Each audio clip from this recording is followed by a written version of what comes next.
My name is Kyle Peterson, and I came to Vintage about a year, almost a year ago. Living missionally for me as a strength and conditioning coach looks like being able to teach my athletes the biblical principles. Working at high school, sometimes it can be difficult to actually tie things to scripture, especially when you work with such a diverse group of athletes. Some of them believe, some of them don't.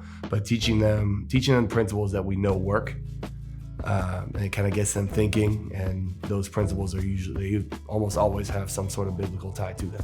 I think there's something stirring around where people are getting more curious and they're being more bold in the questions that they want to ask because they legitimately want to find answers. It doesn't feel like they just want to have these gotcha questions anymore. It feels like they're actually searching and they actually want to know more about Jesus and what exactly that means.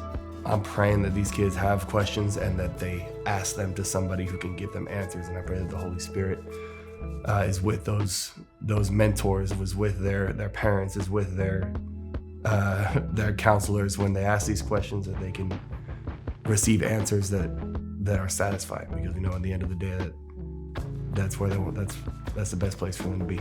I started writing my prayers down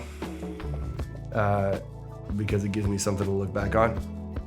And it really does seem like it's really easy to say it and forget it. But when I started writing things down, I started praying very specifically for individual athletes, and you start getting questions. You start getting those questions. It was the same as a leader on my football team.